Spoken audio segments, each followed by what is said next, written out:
Good evening, everybody, and welcome to another exciting session of Gather to Grow here with Food from Zanzi on Twitter Spaces. I'm really excited to be hosting this session.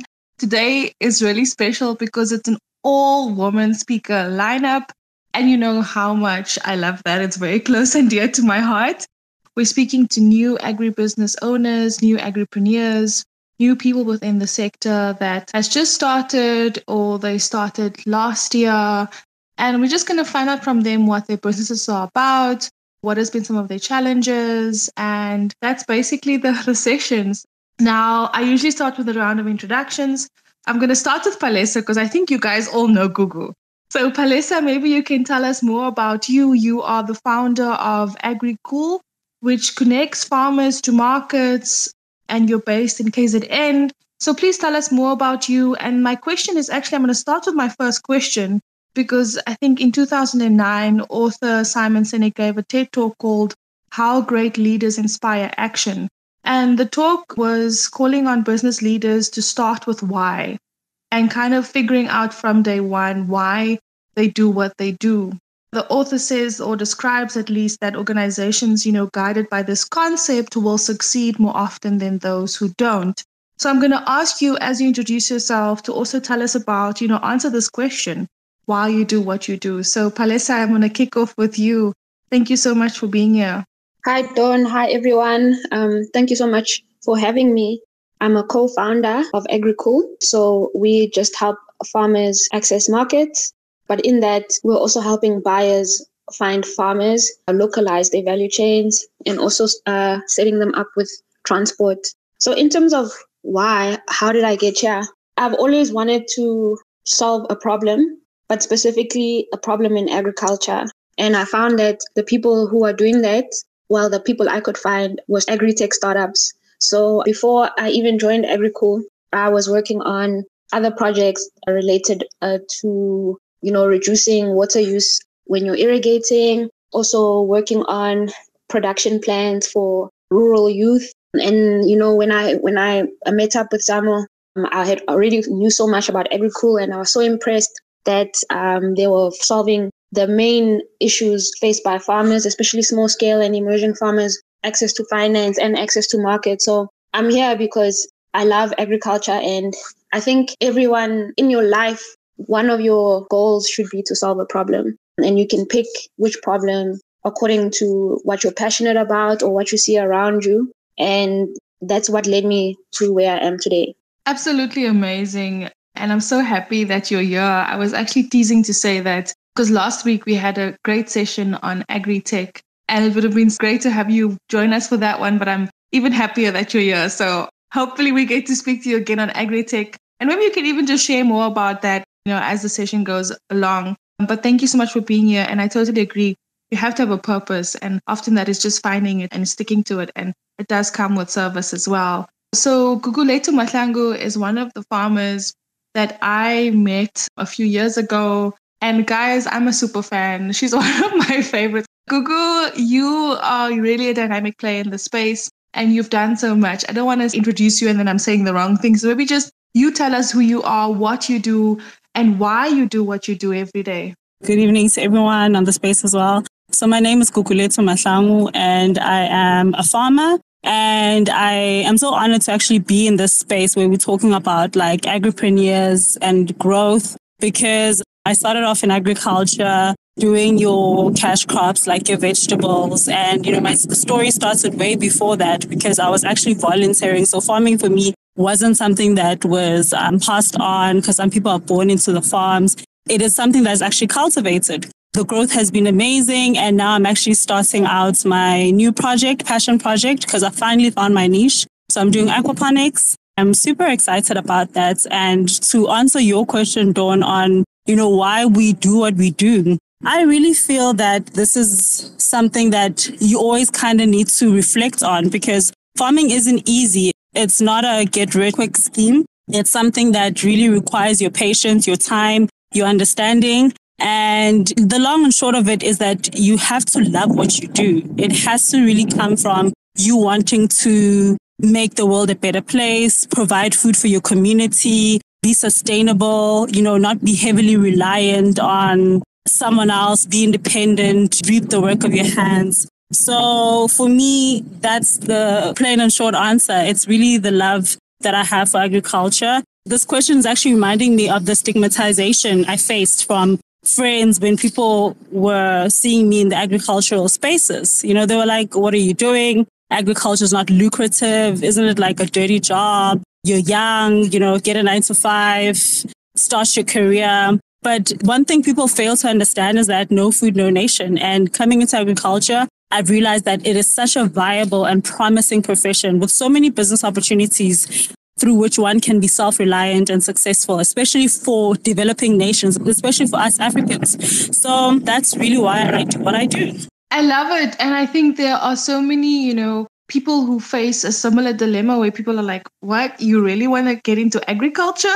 I admire you for that and for just sticking to it and, gunning for what you think, is your passion actually, and just running with it and just making the most of it and making a success of it. So Gugu, it's absolutely a pleasure to have you here. And I'm really happy with your new venture, your passion project. I'm really excited for you. Maybe just back to you, Palesa. Talk to us again about your business and the contribution you make to food security in South Africa through the work that you're doing and your business in agri-tech. Thanks. So we mainly supply fresh produce, cabbage, spinach, butternut, tomatoes, and so forth. We are based in KZN. So we supply about 7 retailers, including ShopRite, which is Freshmark, Boxer stores, Food Lovers, and some local shops. Before I also talk about the interesting and cool stuff, when I see what I'm doing is when I walk into a shop, and obviously when you service a retailer like Freshmark, which is ShopRite, you have to have traceability. So you have a supplier number, you have to indicate which day you harvested and so forth. Also a sell-by date. So I can only see if something is from us. I can see our number there, 2121. So I've walked into shops in Maritzburg. My co-founders walked into shops in Ladysmith where he saw, oh, this is our butternut.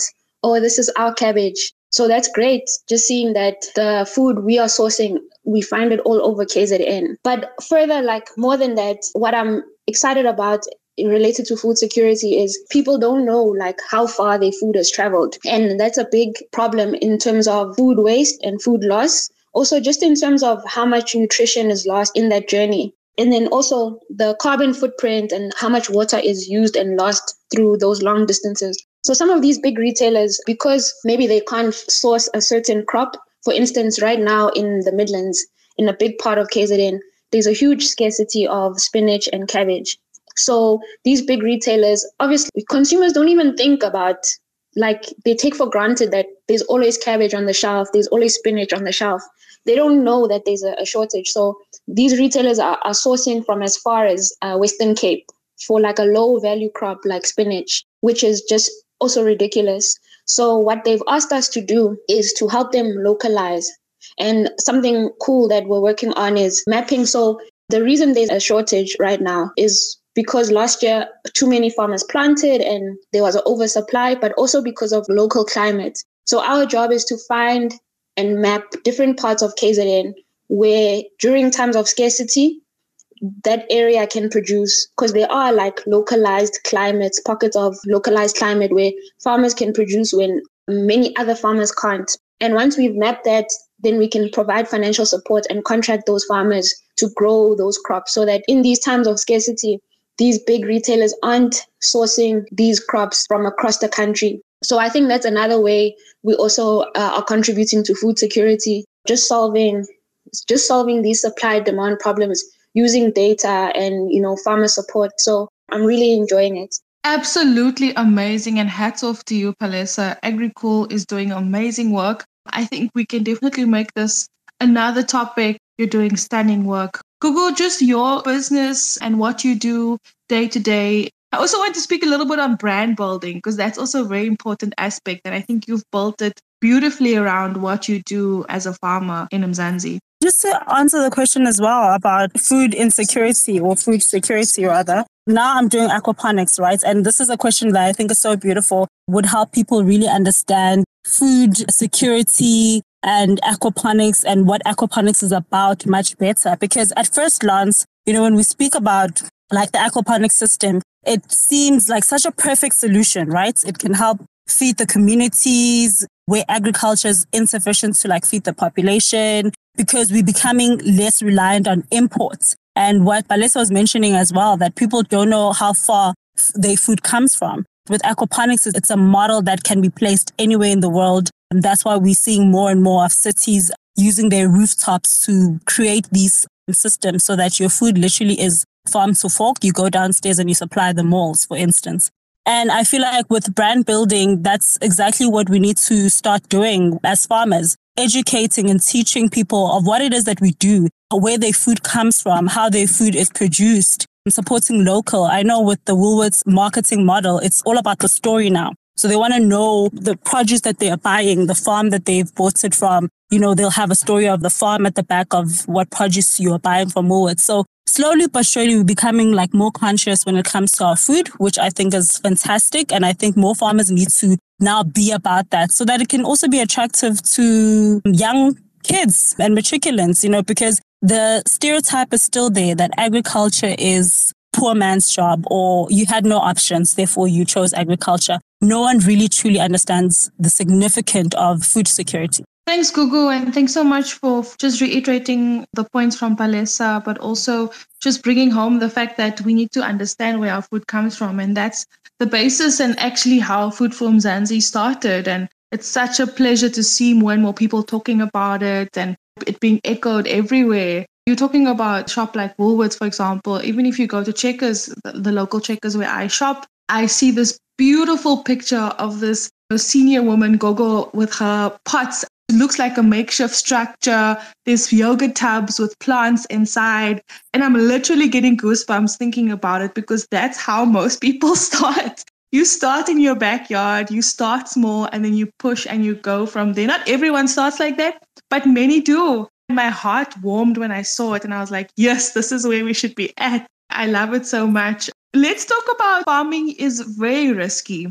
For most farmers, finance is one of the biggest obstacles standing in the way of their progress. What advice do you have to newbies in the sector to access finance to start their business? I know this is a very loaded question and we're not going to get through everything. And there are some reference articles for available funding on Food for Mzansi. If you want to go there, just type in finance, how to access finance, and you'll get some resources there as well. Palesa, I'm going to start with you. Thanks. Something that I always tell people about and I vouch for, and Guguletu just mentioned it also, is volunteering. I'm beginning my answer with that because firstly, why I mentioned volunteering, there actually is a lot of funding. There's so much funding floating around the country because obviously poverty alleviation, agriculture being such a high employer, also fighting food hunger, which is SDG 2. And then just ESD from corporates in South Africa, there's a lot of funding floating around. What I found, what corporates have first said is that when they're looking to give people funding, especially Black people, it's not easy to find them. And when they do find them, they maybe aren't ready, like in terms of admin or what do you call it, compliance. So that's my first point, that you have to be ready. But also for you to be ready for that, I think you need to have started somewhere, hence the volunteering. I believe unless you're very lucky, it's not like a startup, like a tech startup where you can have an idea and someone can just fund you. You need to have a track record, you need to have account, you need to have cash flow projection. And some of the stuff, it is ridiculous, but that's what funders are looking for. So I believe before you can even try put all these documents together, start in your backyard, like you said. Try do a quarter of a hectare or a tenth of a hectare and see how much does it cost you to produce that crop and how much did you sell it for? What's your margin? And once you start doing like that, that's when you're ready to go look for funding. So I hope that doesn't seem like pessimistic, that you won't get funding immediately, but you need to have your ducks in a row. You have to have a bit of a track record. And then I really think there's so much funding available that, especially if you're a young Black or female, if you have your ducks in a row, I think it's a bit easy to find it. And just the last thing, when AgriCool started, before we focused on doing market access, we were actually financing small-scale farmers by crowdfunding on Facebook. And that's one of the first things that made me really fall in love with AgriCool was the fact that they convinced people, just young people on Facebook, to invest in agriculture, invest in farmers. So it just showed me, especially as a country, I always watch how the Afrikaans community is so organized. They put resources together and they build their community. And I think that's the main way where we can change our country. And I would love to see everyone else in the country follow the example of the Afrikaans community. So when I saw them do that, I was like, wow, people are doing this. Young people are actually putting money together and funding farmers. There's also various models as well for you to raise funding, as long as there's someone that has built trust and you can show that there's returns on what you're doing. This is such a powerful space. Palesa, I couldn't agree with you more. And I'm so happy to have you here and to have you share these very important points. Our other speaker is in the house, but we have one comment here. Victoria from Uganda saying, hello guys, not a farmer, but in the movable collateral space. So access to finance in the agricultural sector is important to me. Thank you so much for your comment, and such a pleasure to welcome you here from Uganda and have you listening in. Thank you so much. Gugu, just your take on accessing finance, and I think maybe just the importance of record keeping, whether you're in your backyard or on a larger farm or larger space. How important is record keeping, and also this whole notion of data-driven farming? I think Lunati Hlakanyane, who's an agricultural economist, he spoke about it 2 weeks ago in our first Spaces session. He's like, as soon as you get to the farm, use your data and use that to your advantage when you make your decisions on your farm from day one. The floor is yours, Gugu. Thank you so much, Dawn. Palisa really, took the words right out of my mouth. It really is important to be a viable, fundable business. And I think I would implore farmers to get back to your original question, your first question, Dawn. What keeps you going? What drives you? And why do you do what you do? I think that aspect should also translate into your business plan. Like, okay, why am I doing this? And what kind of funding am I hoping to attract? Because agriculture is a fundable industry. There's no way that we can wake up tomorrow and decide that we've had enough of food. So it's something that you just need to now identify that, you know what, I want to do aquaponics. And where am I going to do aquaponics? Maybe in my community, because there is not an aquaponics farm or a pilot project. And who am I going to source these funds from? How about I check? I am situated in Witbank, the city of coal. Around me, there's a lot of mines and there's a lot of private companies and big companies. They are contributing negatively or positively to the environment. Is this model something that they're going to be able to be interested in? And am I able to sell this idea to them? Yes or no? So it really is something that you need to break down to understand what it is that you want, and is it something that is attainable? So getting funding, I totally agree with Palisa that it's floating everywhere. And it, for me, is so sad when, we get these companies that want Black businesses, for instance, and they just cannot find them. Or when they do find them, they're just not viable because farmers aren't doing record keeping from day one. The simple fuel purchase, a simple expenditure, you need to jot it down and you need to get into the habit of that, because that is how you're going to be able to understand your business better. Am I making money or am I spending money?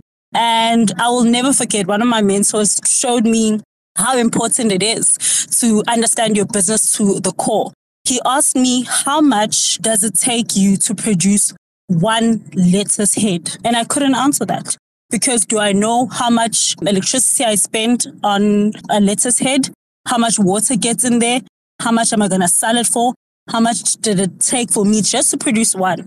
So these are the kind of questions that farmers need to start realizing, because it's so important for them to understand their business better and be able to sell it to the next person.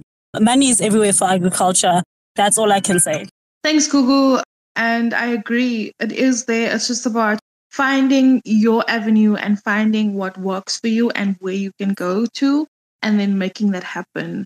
Let's talk about some of the setbacks. I don't want to, paint this rosy picture.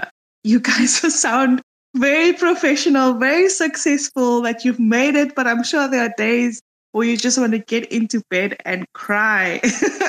I'm going to talk about that, but also then in the same breath, talk about some of the wins. even if it's small but significant? Then I'll go with my next questions after that. Palesa, I'm going to start with you. Thanks. First is the setback, climate and weather. Gugulethu mentioned it, that agriculture is the most tough industry ever. It's super rewarding, but it's tough. I deal with farmers, they planted 50 hectares of maize or soybeans, and then it hails. And that destroys the whole crop. And maybe it costs you 18,000 per hectare to plant. So if you've planted 100 hectares, you spent 180,000. I'm not sure about that number, but just to show you how much money you're losing, 1.8 million maybe. If you've planted 100 hectares of soybean, then you can just lose it, especially if you don't have insurance. So weather and climate is a big thing. Right now, I spoke about the scarcity of cabbage because of prolonged rain in the last quarter of last year. It was raining almost every day. So the soil never dried up. So crops in the soil, some crops don't want to be in a saturated medium, like for the whole 3 months or 8 weeks they're in the ground. So that will destroy them, encourage pests and diseases. And the farmers can't really control stuff like that.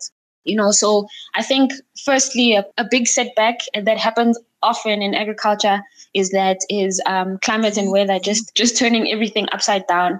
So just to agree with Gugulethu again, this industry is tough. Also, prices can just drop. So maybe you're a farmer, a small scale farmer, and you did 2 hectares of cabbage and you're excited and you're taking it to the Durban municipal market, and you know that you ask someone, an agent, and he said that currently they're paying 8 rand per head. And then a big farmer comes with a truck, a 30-ton truck of cabbage, and he floods the market and the price immediately drops. So there's so many variables that affect agriculture every day, and bad things can happen every day. We've had experiences like that. Sometimes a retailer can reject your stock. Let's say it's hot. Your farmer harvested spinach and your transporter arrived a little bit late, and that spinach was in the sun for too long and it started wilting. It gets to the retailer. Maybe you've sent 3,000 bunches of spinach and the retailer says, nope, I don't want this. This is wilted. My customers won't want this. And now you've paid for the transport. You have to try to take it back, maybe find another retailer.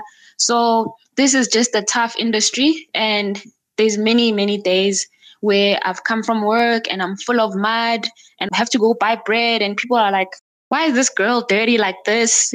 So it gets tough. But on the good side, I don't think there's a more rewarding industry. Just watching people like grow food, that's firstly amazing. And some wins we've had in the past year or so, I'd say a big one is getting ShopRite as a retailer.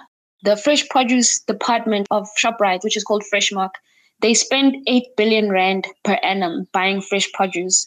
So they are a major, major buyer of fresh produce. And when we started supplying them, not only did we start having access to that market share, but they taught us all their systems, doing packaging, traceability, planning, forecasting for the next 6 to 8 months. Those are skills I've learned from working with ShopRite. So that was a big win. And also raising money. We received funding from Google Africa last year, also from FNB, gained some support.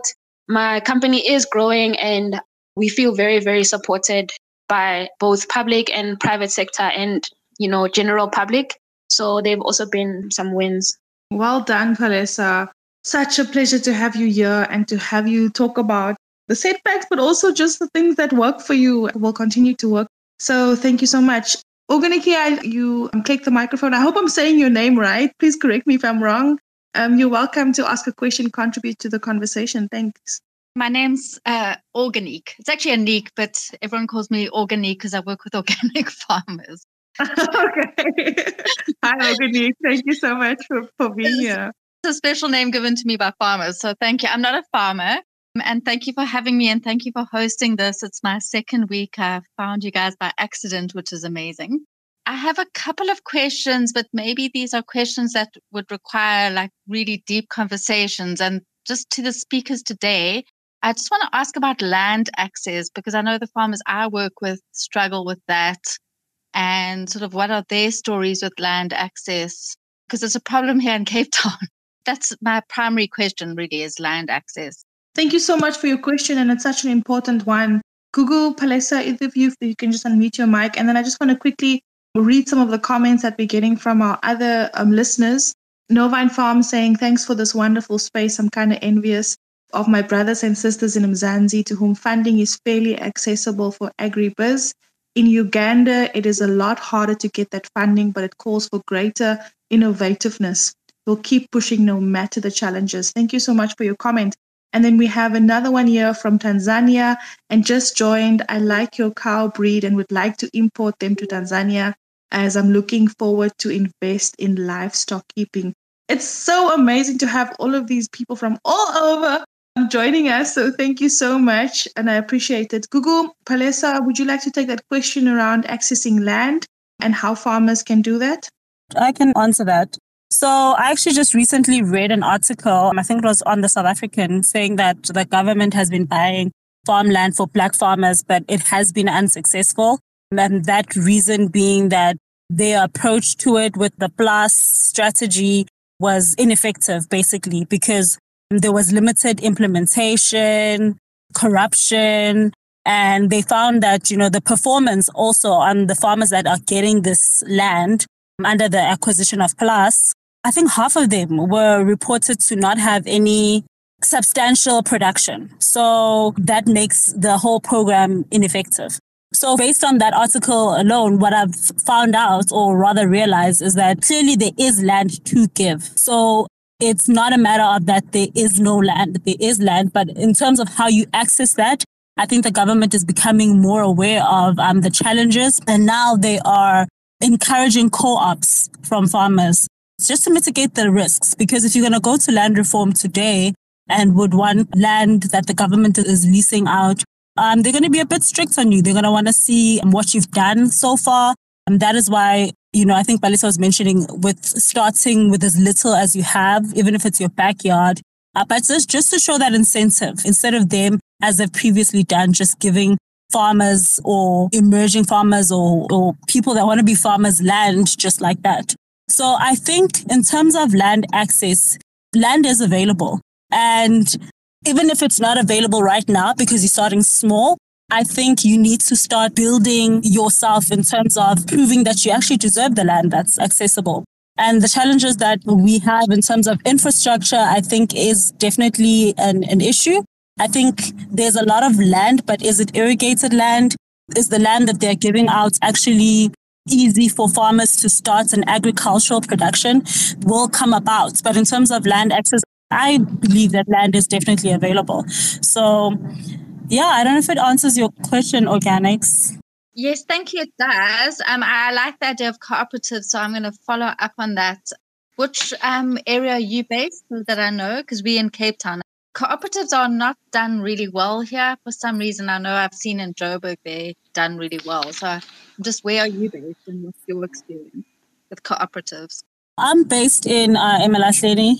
I think co-ops definitely is the saving grace when it comes to land access, because the more you guys come and you spread out the risk of agriculture that already exists, and you guys are coming in with your different skill sets and you are building something solid, the government, and I'm going to use the government because that's where you're going to get the quote unquote free land.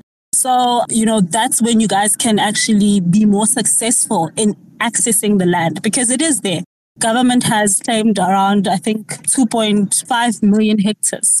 So it's up to you to prove that you are deserving to have a share. Thank you. Thanks, Organics, and thanks, Gugu. Victoria, you're welcome to ask your question, contribute. I'm just in the interest of time. Thanks. Good evening from Uganda. My question goes to Palesa. You made a contribution on access to credit for farmers. My question is, can a farmer access credit based on the business assets alone, or they serve as secondary collateral, in which case land would be primary collateral? If you would please share the South African experience, I would really appreciate it. Thank you.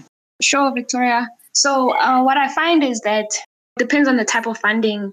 Sometimes, there's blended funding from public sector or it's outright from a bank. What I find is very important is they're assessing your ability to repay. It's not the primary thing they look at because they want to make money. So they don't want to just give you money and hope you fail so that they can take your farm or take your house. The main things they're looking at is your cash flow, your history, your access to markets, your production history. So they'd ask you for that stuff first. So they check what are your management accounts looking like? Were you profitable or not profitable in the last 2 or 3 years? Do you have an offtake agreement? Do you have a guaranteed market? What were your yields in the past 2 or 3 years? So they can also benchmark whether you're likely to be profitable again this year. So yes, collateral is a factor and they do ask for collateral. But before they get to that, they actually look at your cash flow history and your likelihood for profitability. Okay, that's very, very insightful because on our side, interactions with lenders, you find that they'll always say agriculture sector is risky and so they prefer fixed assets and then business assets secondary, really. Perhaps I will chat with you later on Twitter so that I can get more information and insights into this. So to inform basically proposals maybe for reform. I work in government, so yeah, that's why I'm asking these kinds of questions. But thank you so much. Thank you so much for your question, Victoria. Thanks, Palesa. And this is what it's all about, guys. This is why I love doing this weekly, because you make connections, you gather, you grow, you meet new people, and that's what it's all about. So thank you so much, Victoria. Thanks, Palesa. Thanks, Organics. Thank you so much for contributing. I have a few questions lined up, but if you'd like to ask any other questions, contribute in any other way, then please do. And I said this in the beginning, and I'm going to say it again. I love that I have an all-woman panel tonight because it gives me so much hope. You know, women are taking up space in the sector, and the time is now. It's been our time. And I'm so happy that I can celebrate this with you and talk about your businesses and talk about what you do and your future plans. But let's talk about how, navigating as a woman in the sector, what it's like, what are some of the challenges, and to list the opportunities that are available. We work very closely, for example, with Corteva Agri-Science and the campaign that we're doing with them called Soil Sisters. I love just seeing the different, dynamic, innovative women and players just doing what they do every day, no questions asked. So Palesa, I think I'm going to start with you. Gugu's also now reconnecting, but also maybe Organics and Victoria, if you can both talk about your experience as well as women in agriculture. Thanks. Should I go first on? Yes, please, Palesa. My overall experience as a woman in the sector has been positive. The only bad experience, but before I joined AgriCool, initially as an operations manager, which is quite a field, it's a job in the field. You speak to drivers, you speak to farmers, you at receiving, at shops. Initially, my co-founders' advisors were like, "Are you sure you want to get a girl?" And he was like, "Yeah, I think I want to get a girl." But since I arrived, this sounds so shallow, but it helps so much. Sometimes, when our business was still small, maybe I would have to do a delivery. So I would have to go fetch cabbage at the farm and deliver it to a retailer. And even if I was alone, it would be okay because men just want to assist you. And not just men, even women. So it's not just about that. But I'm just saying that there's also an advantage to being a woman. Firstly, I feel that people want to assist you. I don't know if this is related to a damsel in distress idea or also just, they're just being polite. The second thing I also noticed is it's them assisting you and then people trust you more as a woman. I watched a movie where this girl, she's an assassin and she's going to kill this guy that she's on a date with. And before she kills him, she tells him it takes them 15 minutes longer or 15% less likely to realize they are in danger when they are around a woman. So I took it far there, but my point is people trust you. So if I speak to funders, if I speak to farmers, if I speak to buyers, they're slightly more relaxed because I'm a woman. So I'm just highlighting some of the advantages of being a woman in the sector. My experience doesn't mean that's been everyone's experience, but my experience has been largely positive, and part of it was precisely because I'm a woman. So I think it's a big advantage to be a woman in this sector. That sounds absolutely amazing. I'm just laughing at the damsel in distress part because I used to have this thing where I refused to have people open doors for me. But a very interesting approach and a very different experience from so many of other women that I've spoken to in the sector. Gugu, just your take, being a woman in South African agriculture, also just in an African context, if you can just contribute I think you've been in so many spaces, navigating it. What has your experience been like? Sorry, I was laughing now about what Felisa was saying, but she's absolutely correct. Being in the agricultural space, I've always gotten the same question. How do you feel? Oh my goodness, you're in a male-dominated sector. Oh my goodness, are you okay? And I don't think people realize how positively women actually can contribute. into the sector. First of all, we just powerhouses. We see things through. We're more patient. We're smart. We see things people don't see. We're also breadwinners, some of us, and we contribute to our communities, our households. So I always just feel like it's so natural for a woman to get into agriculture. It's like a space she just thrives in. So I've just really seen it as something that is positive. And I hope that more women join the space. And in South Africa, we're actually very lucky because they are looking to empower women in the space. So I think Palisa was mentioning earlier that funding is available, training is available, like you mentioned, Dawn, with Koteva, the Soil Sisters, I think. It's so empowering. Every time I am seeing women just go after things and succeed and just do it so effortlessly, I'm like, yes, those are the benefits. Thanks, Gugu. Organics or Victoria, would either one of you like to contribute? I'm going to put you on the spot.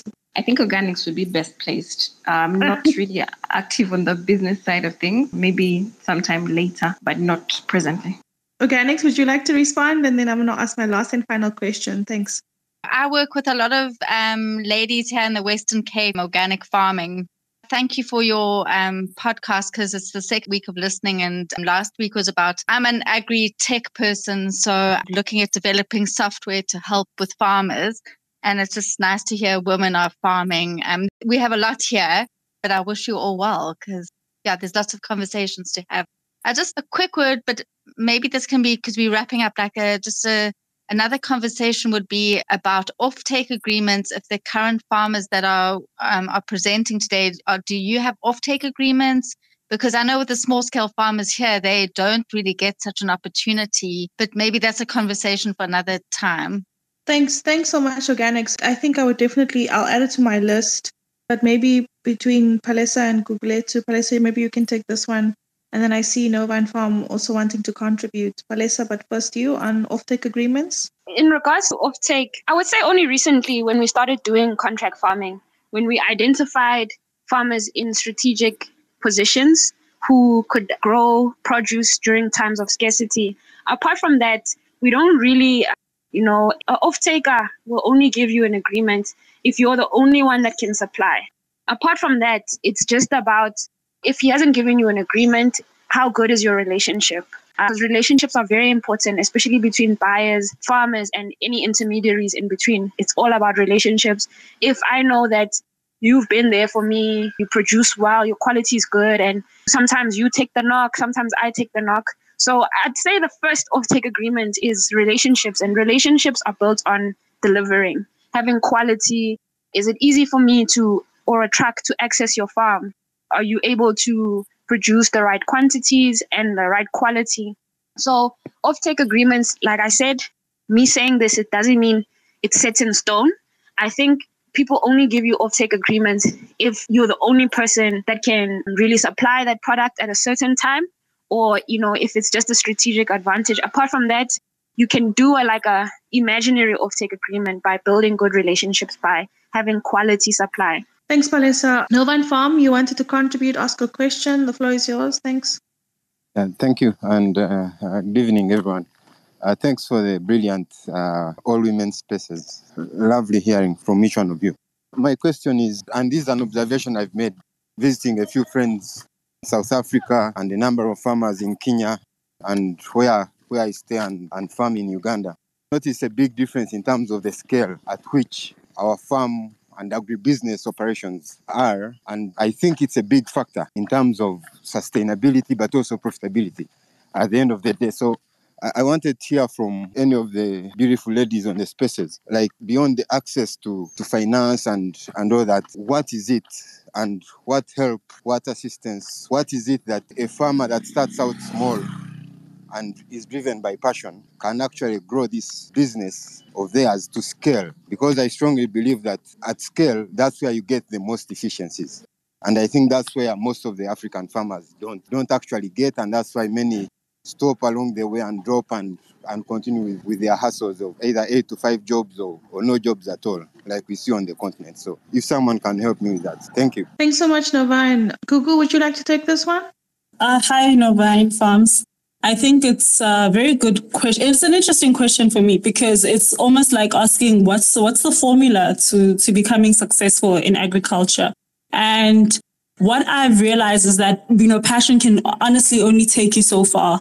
You need to develop your skill sets. Actually, I have two case scenarios. So I guess I'm not going to answer your question, but I'm just going to give you something that I've observed.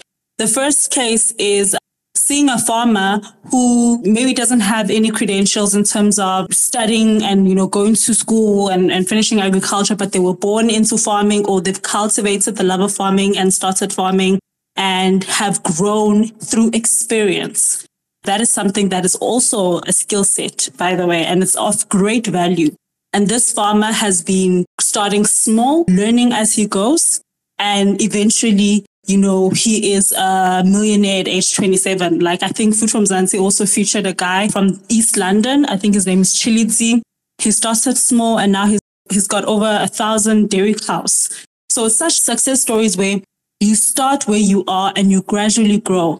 And you've done that without any money or any funding. And you've done that without any, credentials to your name. And then you get other farmers, who've gone to school and who always wanted to become farmers and who keep equipping themselves with certifications.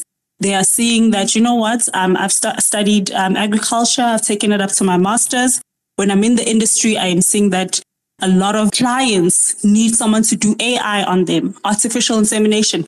Let me go do a course and equip myself with that skill so that when I go there, I can actually start. I think we may have lost Gugu there. She did mention that she was traveling to my neck of the woods, so I hope I can see her. She's an absolutely amazing farmer. With my one speaker that's left, Palesa, you're the only one here, still standing from the first minute we started. Maybe just future plans. What are your other plans for the future? I like to always ask 5 to 10 years and then take it from there. If you can just give us some idea of where you see yourself growing to. Thanks.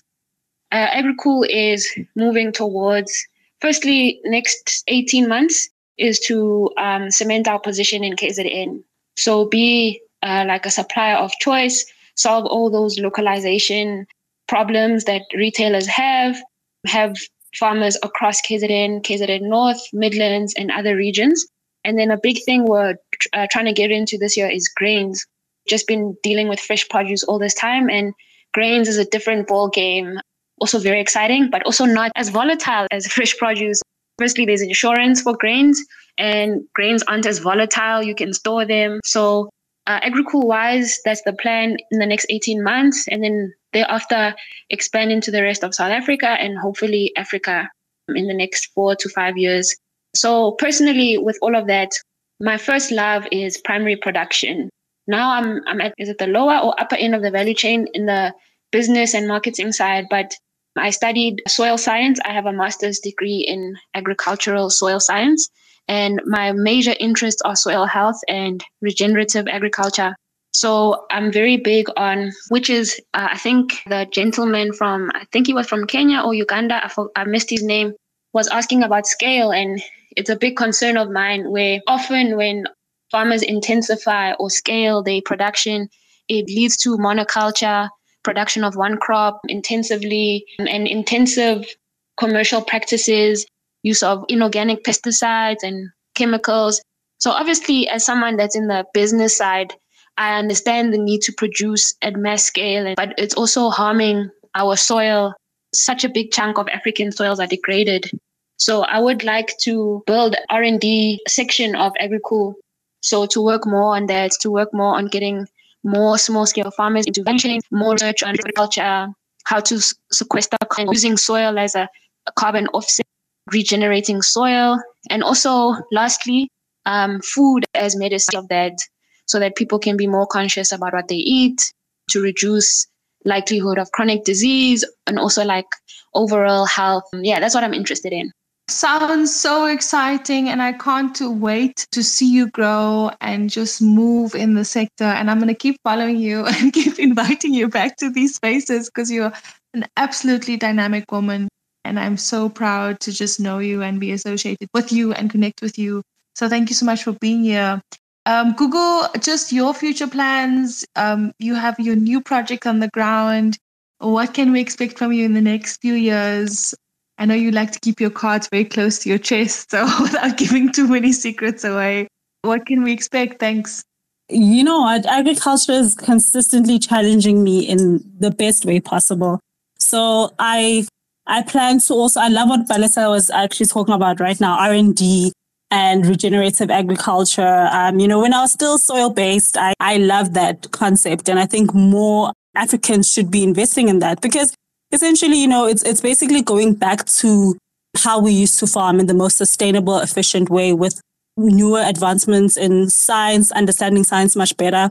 So it's really exciting. And my plans include just that as well. R&D, building this aquaponics facility pilot farm, but, specifically for R&D, because not a lot of data when it comes to aquaponics in Africa, South Africa. So, just understanding this new food system that's sustainable, that is replicable in, many urban cities and, anywhere actually.